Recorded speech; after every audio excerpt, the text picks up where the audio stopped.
ओम परतत्वे सदा लीनो रामकृष्ण समाज्ञया यो धर्म स्थापन रतो वीरेशं तं नमाम्यहम्.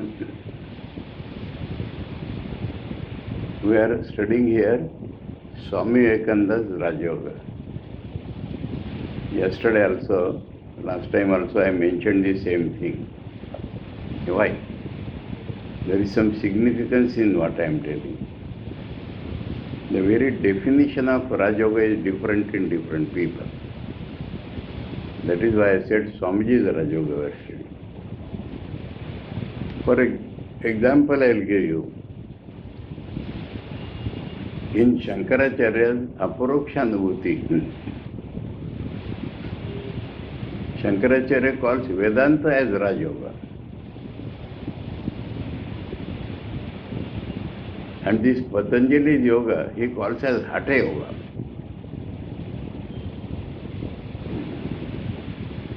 We know Hatha Yoga to be still different. Do you know difference between Patanjali's yoga and Hatha Yoga? No. Oh, important. Let me go back. Patanjali's yoga is called Ashtanga Yoga, that you know. And Hatha Yoga is Shadanga Yoga. Two are missing. And which two? The first two. What are first two in Patanjali? Yama and Niyama. Moral mental training, including Ishvara Pranidhan, that is Bhakti. They are missing in Hatha Yoga. Now, what is the meaning of the word Hatha Yoga? You know,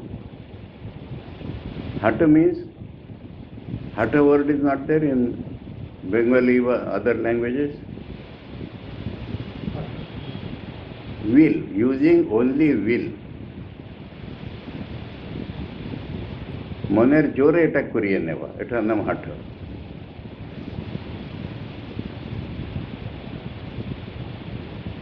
Small children, when they insist upon something, that is called Hatha. So using only will, that is the ordinary Hatha Yoga. And funny thing is, it went to America. And while coming back, it became yoga. Yoga, yoga. I will tell another difference. Hatha Yoga, if you have seen their asana chart, some 82 or 84 asanas are taught. And in yoga classes, so many asanas are taught. While in Patanjali, Sthira Sukham Asanam iti na niyamaha, where you can sit comfortably for a longer time is the asana. And there also 3 specifications are given. Your back, neck and head should be in a vertical straight line. Do you know the reason for this? In our system, physical system, in our spinal cord, 2 tubes are there. Sensory nerves and motor nerves, Ida and Pingala. Between them, there is a very thin thread-like, but it is not thread, a tube, as thin as a thread. There is a tube. That is the Sushumna Nadi. Western physiology, they know. They call it canal centralis. But they do not know any function of this. And if you have heard anything of yoga, Kundalini and all that, the spiritual consciousness flows only through this channel. Kundalini normally is a sleeping. In Lila Prasanga you must have read all these things. It is only with the lower three chakras or plexuses, Muladhara, Swadhisthana, Manipur. That is near the rectum, near the urinary passage, and in Navi. When it awakens, it passes through this Sushumna Nadi. And 6 chakras are there. After Navi 3, Hridaya, Kantha, Bhrumadhya. This is 6. Now I showed this, but it means all through the spinal cord, corresponding to this position. Corresponding to this position, corresponding to this position. And the 7th is in Sahasrara. So it crosses 6 chakras and goes to the 7th. There the Advaita experience happens. Now, it is the shape of a thread size. If you bend our back a little, it will come closed. You understand this point? So it is necessary to sit straight. In any spiritual exercise, we are doing japa or dhyana, we must straight right. That is the only thing prescribed by Patanjali Yoga. And there are 2, 3, 4 asanas which support this. Padmasana, Baddha Padmasana, Sukhasana or Swastikasana. There is a Siddhasana. And some people sit on their haunches. I don't know the difference between, there is a Vajrasana, a Virasana. Virasana Sanstitam Hanumanji. And one is not supposed to change. One of these asanas which suits you has to be adopted. This is in Patanjali Yoga. So Hatha Yoga deals with, so Hatha Yoga is only for men. Hatha Yoga, I'll tell a little history. In Belgaum University, they opened a department of faculty of yoga. And they asked Ashrama to send a speaker to inaugurate. Ashrama asked me to go. I looked into 2 standard dictionaries, Monier-Williams and Apte. You know, Sanskrit-based dictionary is Apte. Monier-Williams. In both dictionaries, 30 meanings are given for the word yoga. But none of them suits this Hatha Yoga system. Not a single meaning can be attached to this, which will name it yoga. So how it is called yoga? Our meaning of the word yoga is Tat Prapti Upaya. Brahma Vidyayam Yoga Shastre. I explain to you the methodology for spiritual life. Now this Hatha Yoga does not concern spiritual life at all. It is meant for 2 things. Maintain health, live long. Understood? Then how the name yoga came? Leela Prasanga explains all these things. The sadhaka has got an idea that whichever yoga we practice, Karma Yoga, Bhakti Yoga, Raja Yoga, Dhyana Yoga, Raja Yoga, whatever, we are not able to complete in one life. So again and again we have to be born and die, and so much time and energy is wasted. And in one life we fall sick. So let us make the body perfect, and then we shall practice any yoga. That is the only way in which Hatha Yoga is called a yoga. Making the body ready for any yoga. So it is yoga.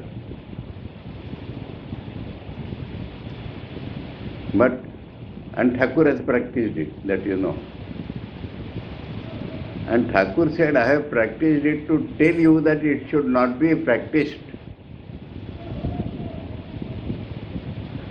Because if you try to perfect the body and make it healthy always, your mind will be fixed in the body, it will not rise at all. So one should not practice it. Understood this point? So that is Hatha Yoga. Shadanga Yoga. No mental training, no spiritual orientation. Practice this. Now we come to Patanjali Yoga. Patanjali Yoga is Ashtanga Yoga. And so much mental analysis is the main thing there. Swamiji will tell you the benefits, purposes for this Raja Yoga. We are taught to perceive the subtler things which we do not ordinarily perceive. We see our own mind, learn how to control it, how to go beyond it. But there also a main part is will. Hatha. You understand this point? Different from Hatha Yoga, which is only Hatha, it is trained mind and a Vedantic knowledge, a little also comes there, not full. So, knowledgeful will, but will. So Shankar calls it Hatha Yoga. Now you understand this connection? Now Shankaracharya, what he tells about Vedanta, purely illumination, knowledge. And that serves the purpose of all yogas. But there he says it requires a pure mind. And he says, if you have a very pure mind, follow this Raja Yoga, Vedanta. If your mind is somewhat pure compared to people's mind, but not perfectly pure, you take help of Hatha Yoga also, Patanjali Yoga. That is what he has told. Understood? So I have defined you, clearly differentiated the thing. Now what is Swamiji's Raja Yoga? In the preface, Swamiji tells us that the only or best textbook available for Raja Yoga is Patanjali's. So Swamiji is using that. But it is based upon Sankhya philosophy. So it is an imperfect science in itself, remember. Hatha Yoga is no spiritual. Patanjali Yoga spiritually is an imperfect science. What is the aim? What is the end you will achieve? Purusha Prakriti difference with many Purushas and Prakriti real. Prakriti is separate from Purusha. We are mixing up. So we will separate ourselves from Prakriti. Prakriti will remain real. And we are separate from Prakriti, but I and you are different. Now, can this be real moksha? The Vedantic rishis will tell us again and again, if you maintain slightest difference from Brahman, you can, Gaudapada's Karika I am quoting, note down those words from Advaita Prakarana. I am telling the full shloka. Anu matrepi vai dharme, Anu matrepi vai dharme, जायमाने विपश्चितः, जायमाने विपश्चितः,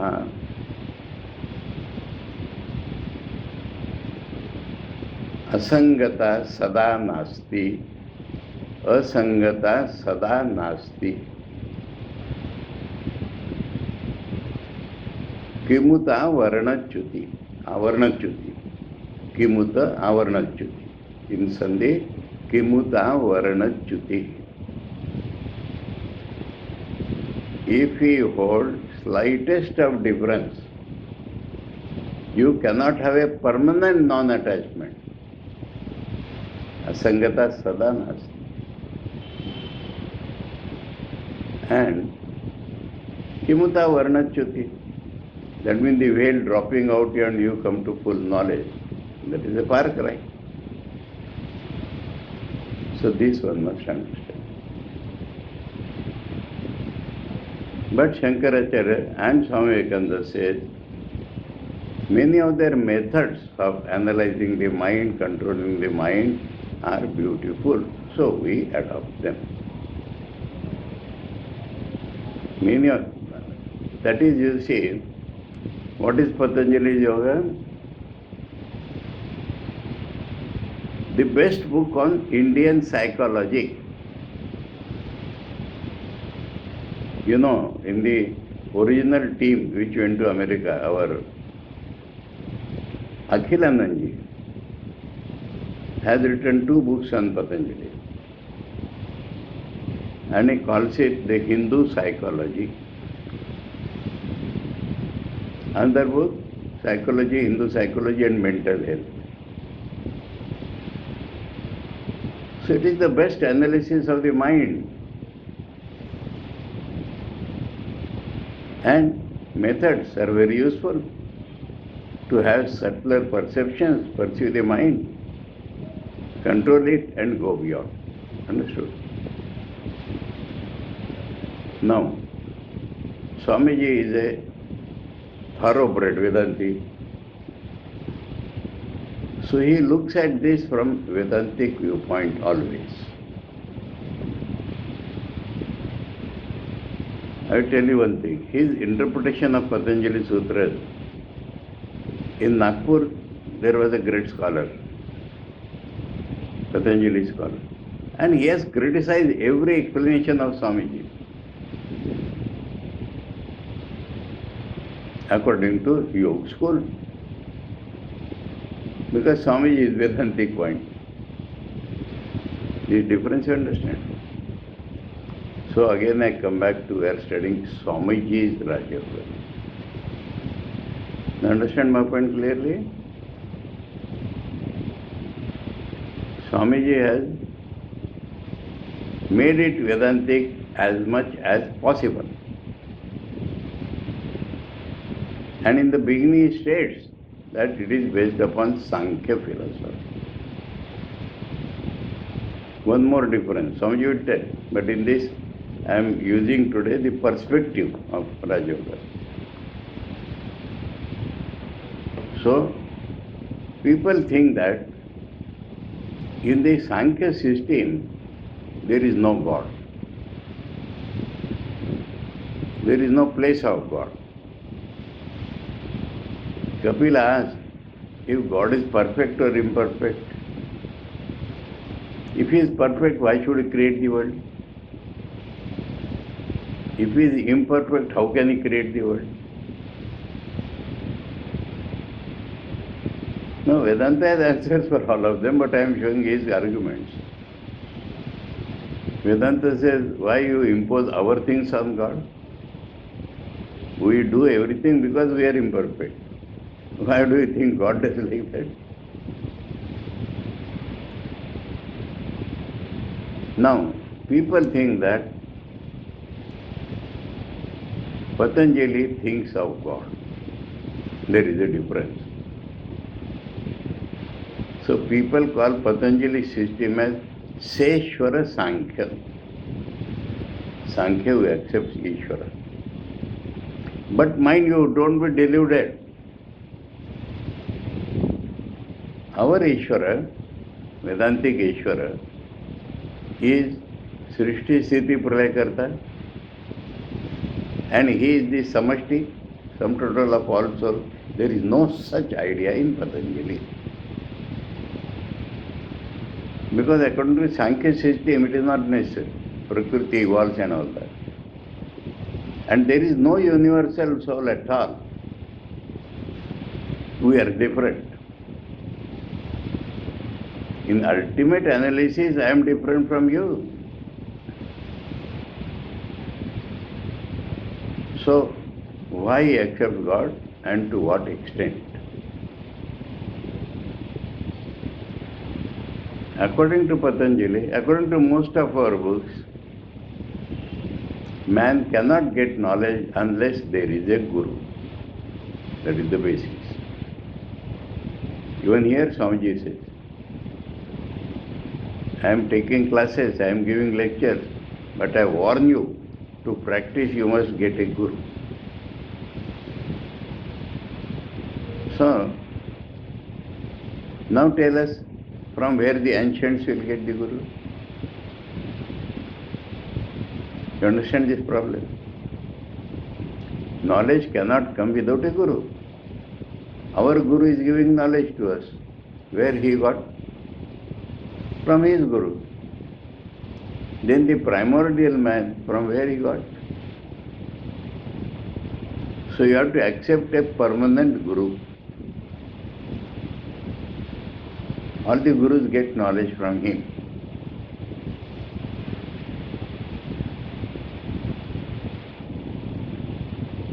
So what is their definition of Ishvara?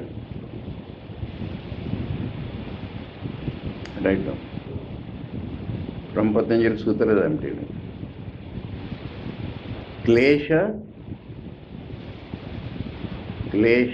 karma, vipaka, आशयोः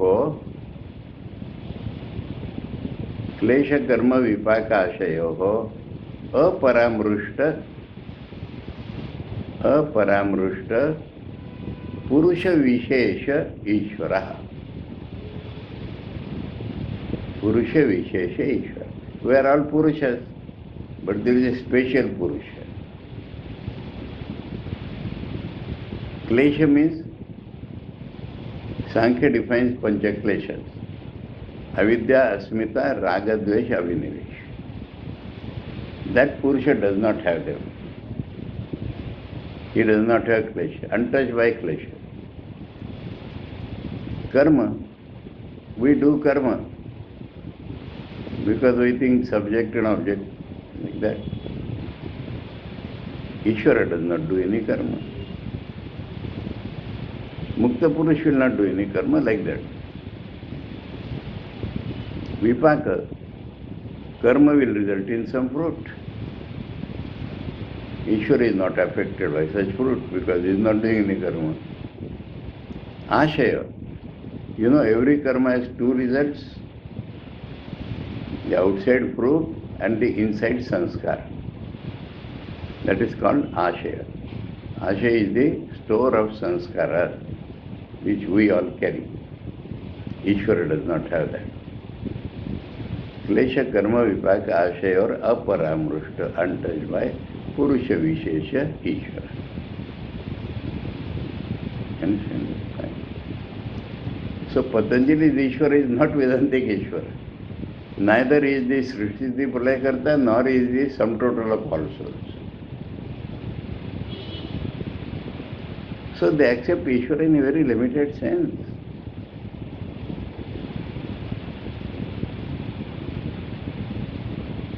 With this, now wherever they talk, Ishvara will come. Swamiji will tell about Vedantic Ishvara.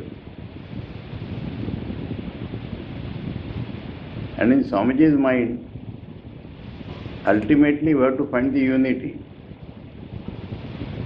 He will tell us the goal of all Indian philosophy is to find the unity. But in Patanjali, the ultimate goal is not unity. Prakriti he takes to be one, universal. From that we have taken up a little, made our body and mind. Everybody has taken little, but Prakriti is one. Purusha Dharmini and Purusha Prakriti different.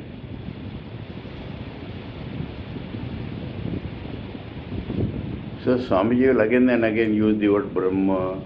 There is no Brahma in Patanjali Yoga. No, absolutely no talk of Brahma. And when the talk of Ishvara comes, in this limited sense. But Swamiji is a thoroughbred Vedanti. And he finds the methods useful. Shankara also finds the method useful. So methods are different. But coloring is Swamiji's, Vedantic. So while I repeat, Patanjali's system is an incomplete system. Swamiji's Raja Yoga is a complete system. Without swerving from Vedanta, he is using the Patanjali Yoga system. I think I made myself very clear today. This is the... Where our Upasana falls, where our Upasana Paddhati, which we are doing. Okay. Our Upasana is supposed to be a harmony of all four yogas. Now how much each yoga you use depends upon your mind. Depends upon the constitution of our mind. Some people I told you, according to Western analysis, thinking, feeling, will. So how much you are strong in thinking, how much feeling, how much will, according to that you have to choose your yoga. Understood? Harmony. That means there is no difference between the yogas ideally. Swamiji tells it very clearly in the last chapter of Karma Yoga. All yogas lead to the same goal of unity, and no yoga is independent, they blend into each other. So each individual method is different. How much he will use what yoga. Understood his point? So now we start with, as the book starts, in the beginning is given Swamiji's Chatusutri. Let us go through it. Each soul is potentially divine. Soul means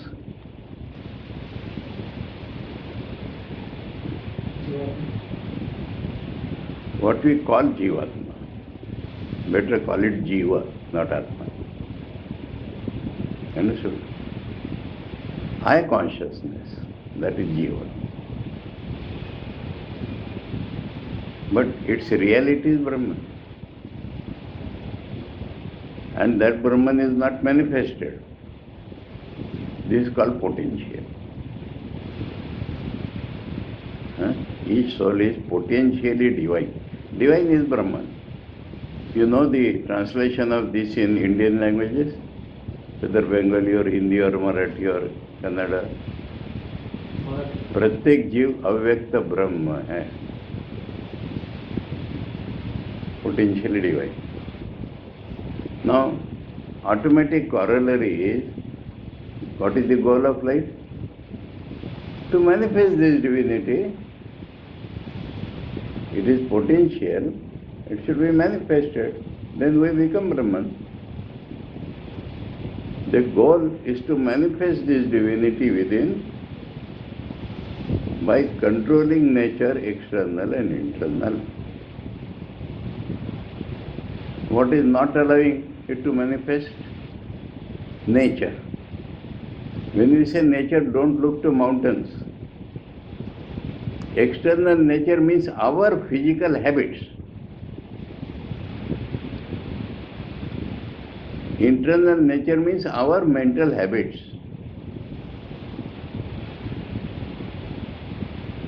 And they have gone wrong. Because our knowledge is wrong, from time immemorial, life after life, our thinking, our not only thinking, the habits of our mind, thinking, feeling, will, imagination, everything, have gone wrong. Our physical habits have gone based upon that also. Now, control does not mean stop. This is another point you have to understand. Always one example comes in my mind. You know, in Punjab there is a river called Satluj. And it was always called the destruction of Punjab. Every year it would get flooded and destroyed. Now that has been channelized. And surprisingly, no, when we left Khetri, we were going to Pushkar that day. Came back. Then we come to Delhi and go back. It is very difficult to imagine that it is a desert. So Satluj waters are irrigating Rajasthan. That is what control can achieve. Control means properly direct, not stop. So if we properly direct our mental habits, if we properly direct our physical habits, divinity will be manifested. Where do we learn this?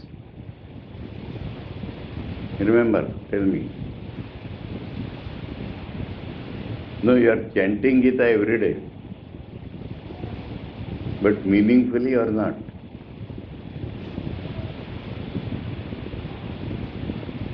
Thirteenth chapter, note down if you like, reference only, 13th chapter, shloka 7 to 11. Remember? Amanitvam, adambitvam, ahimsa, kshantirarjavam, acharyopasanam, shaucham, stairyam, atma vinigraha, maichayana yogena bhaktirvavicharini. Etat jnanamiti proktam ajnanam yadato anyatha. Bhagavan calls it knowledge. Anything other than that is ignorance, wrong knowledge. Now try to understand this. Knowledge is that by which we know something, understand? And we are going to know Brahman. So Brahman is not something outside object that we know. Knowing Brahman means manifesting Brahman in our consciousness. Is it not? Kathopanishad. Yame vesha vrunute tena labhya tasyesh atma vivrunute tanum svam. The Atman reveals its own nature in his consciousness. So, mind should be proper, in which it will manifest.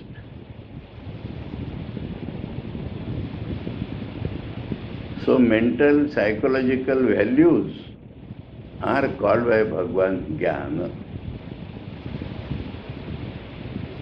That knowledge by no Brahman. If our mind becomes like this, Brahman will manifest. So, by controlling nature, external and internal, we understood. Now, this has to be practiced. This is the yoga, na? You have to practice this. Do this, either by work, or worship, or psychic control, or philosophy, by one or more or all of these, and be free. So goal is manifestation of divinity. Another word for goal, freedom.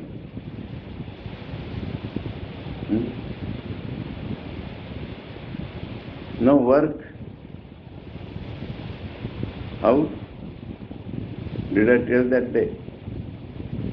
Niswartha, write down those who want. Definition of Karma Yoga.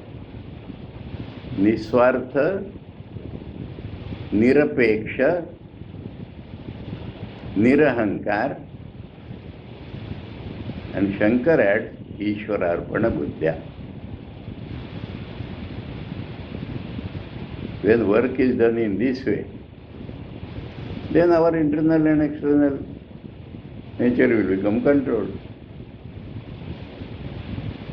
And mix it with other. Ishwararpana Buddhya, bhakti has come in there. Or worship. Worship means bhakti. No bhakti. Without self-control, there cannot be bhakti. Without karma, there cannot be bhakti. Without jnana, there cannot be bhakti. So they are blended. But that which is main appearance, we call that name. If you want, you write down that formula. There are two types of wording. Pradhanyena tu tadvadas tadvadaha. Pradhanyena tu tadvadas tadvadaha. Whatever is predominant in something, we give that name.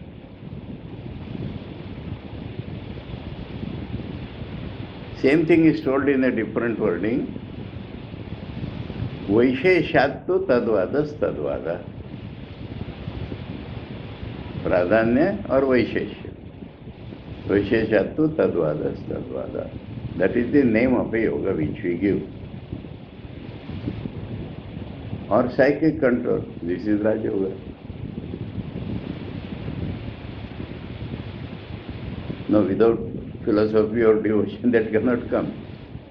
Or philosophy, change of mind, change of ideas, change of consciousness. That is Jnana Yoga. By one or more or all of these, according to mental constitution, and be free. And this I explained on my last occasion, how according to the mental faculties, these four have come. This is the whole of religion. Doctrines or dogmas or rituals or books or temples or forms are but secondary details. Swamiji is not a negative person. He does not condemn any of these. Secondary details. So this is the basis of Swamiji's Raj Yoga. Then in the preface, we read one para that day. We'll read it out again. Since the dawn of history, I am not explaining now, last time we explained it. Since the dawn of history, various extraordinary phenomena have been recorded as happening amongst human beings. Witnesses are not wanting in modern times to attest to the fact of such events, even such means extraordinary, even in societies living under the full blaze of modern science. The vast mass of such evidence is unreliable as coming from ignorant, superstitious or fraudulent persons. In many instances, the so-called miracles are imitations. But what do they imitate? it is not the sign of a candid and scientific mind to throw overboard anything without proper investigation. Surface scientists, unable to explain the various extraordinary mental phenomena, strive to ignore their very existence. They are therefore more culpable than those who think that their prayers are answered by being or beings above the clouds, or than those who believe that their petitions will make such beings change the course of the universe. I will tell a funny incident. One of our Swamis, he was a brilliant student in Mumbai. He was studying LLM. And he had passed all exams with high colors. Now in some exam, one paper, he spoiled. Now from childhood he believed in God. So he is praying to God that thou hast spoiled this paper, please make me pass. And he believed he will pass, change the course of nature, but he failed. And when he failed, he became anti-God because his faith was disturbed. So he used to say either there is no God, or even if there is a God, he is not all-powerful. I was in Mumbai. So his friend brought him to me. I said, God can do everything. God can do everything as per His will, not as per your will.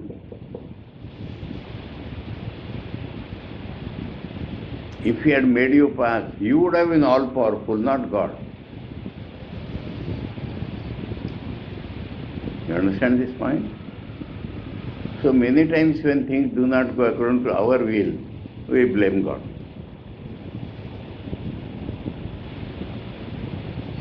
And this does not prove also that God is not kind. Suppose He had made you pass, then you would have become hopeless later on. If He wanted, He could have made you pass, if He wanted, not if you wanted. You understand this point? People think our petitions will make God change the course of nature, either God or these beings. Now the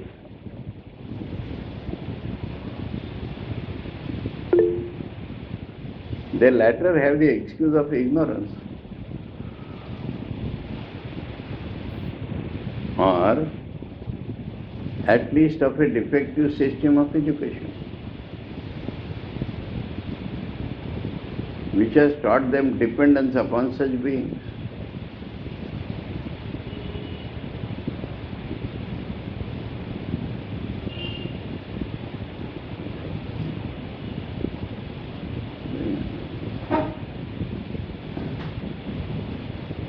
A dependence which has become a part of their degenerate nature.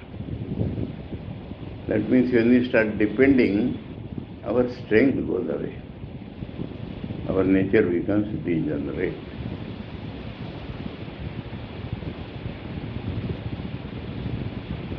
The former have no such excuse. Now here something prompts me to tell something. Because in our practical life, we do not depend upon somebody beyond the clouds, that is sure. But we always say, I depend upon Thakur or Mother. So is that degenerate?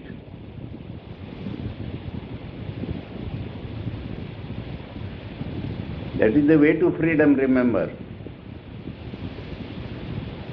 Provided we know Thakur is in our heart. Thakur is our innermost reality. Thakur is not sitting beyond clouds. Thakur is not an extra cosmic God. Thakur is the transcendent, immanent reality of the whole world. Understand this point? If our awareness about our Guru or Ishtam, then we are not depending upon an extra cosmic God or supernatural beings. Okay. The former have no such excuse. Former means these people of modern science. They think they are the best educated people. Up to this we read.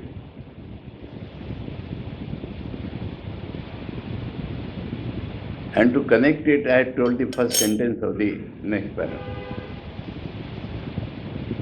For thousands of years, India does not count its years in decades or centuries.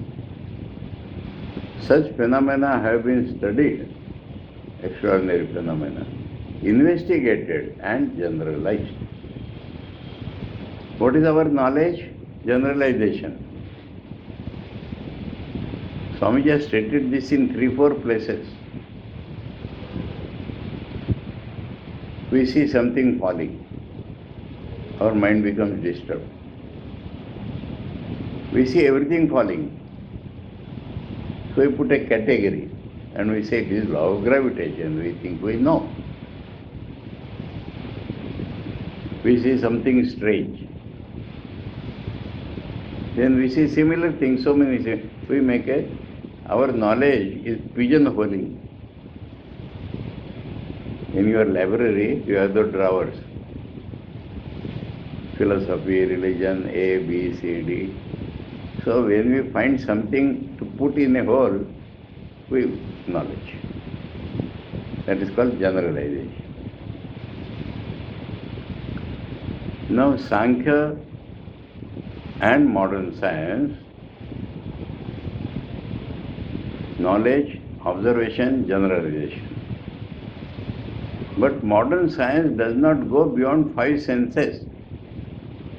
Well, Sankhya goes very, very, very deep to our buddhi. It does not cross that buddhi. That is a great difference. So generalization is used. What Sankhya does or Yoga does, you are observing the physical phenomena. Then by generalization we find there should be something subtler than this. Science will take that as hypothesis and build on it. We must experience that subtle thing. We experience many subtle things. Generalize. There is a mind. We observe that mind. Generalize. Go to buddhi. That is the Sankhya system.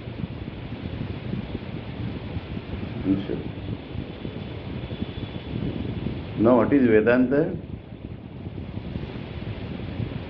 We see everything is changing.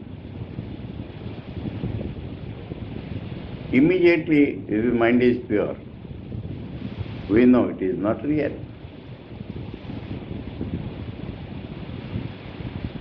Nothing is real in the world. Appears to be real. There is a reality at the back. And that reality appears as all this. Now all our thinking depends upon that.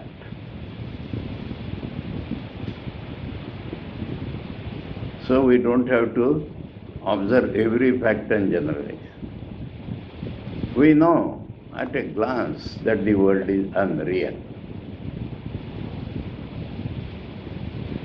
And there is a reality at the back, and that reality appears as this world. Everything we solve from the nature of that reality. This is the Vedanta and Sankhya difference.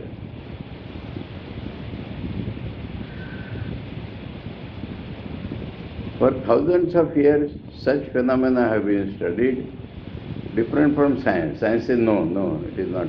Investigated and generalized, the whole ground of the religious faculties of man is called religious faculties. Faculty means the power of the mind. Religious faculty means subtler perceptions. Without perception there is no religion. So the whole ground of religious faculties of man have been analyzed, and the practical result is the science of Raja Yoga. This is Swamiji's definition of Raja Yoga. Understood? Swamiji is doing all this on the Vedantic background.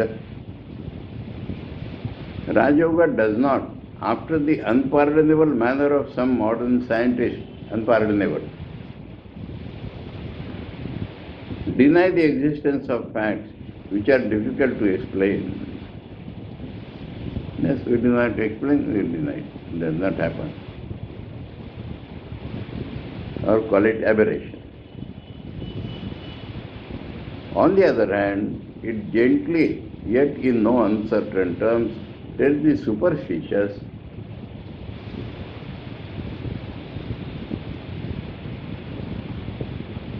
that miracles and answers to prayers and powers of faith, though true as facts,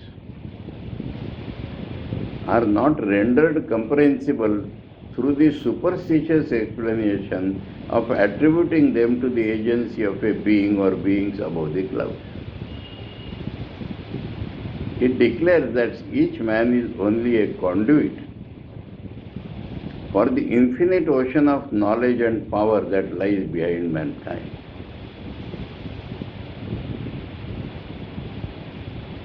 So, there is an ocean, infinite ocean. The simile is that irrigation, the river or a tank is there. From that, sluices are opened, gates, and you bring the water by canalizing to your field. Like that, everyone, but they are limited. So the government, Karnataka and Tamil Nadu, how much water you might, each farmer is limited. But this being an infinite ocean, anybody can draw as much as he wants. Ocean of knowledge and power.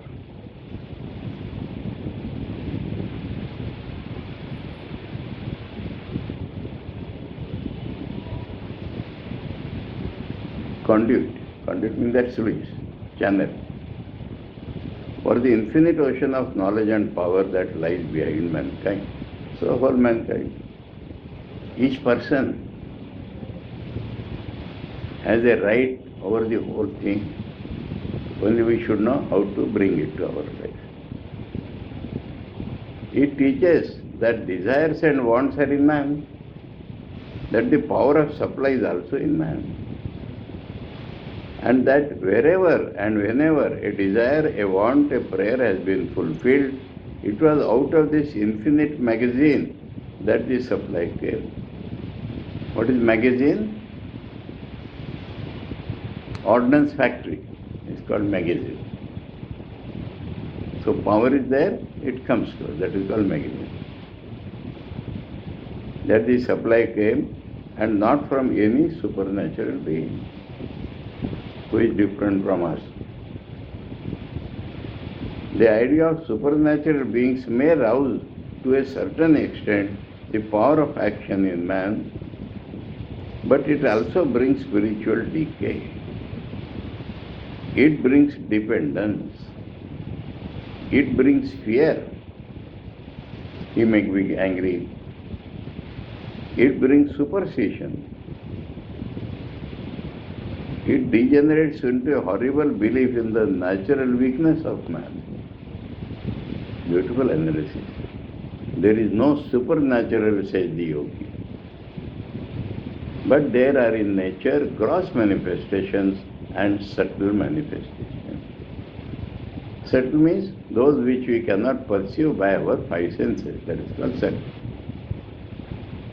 The subtle are the causes, the gross the effects. The science also believes, but does not pursue the subtle. It goes on what we call hypothesis upon hypothesis.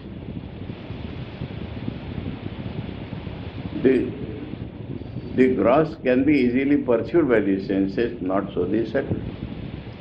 The practice of Raja Yoga will lead to the acquisition of the more subtle perception. So first point of Prayojan, Raja Yoga, subtler powers of perception it will arouse in us. That is essential for proceeding. All the orthodox systems of Indian philosophy have one goal in view: the liberation of the soul through perfection. You will take it next time. Only one word I may explain. What is orthodox system of Indian philosophy?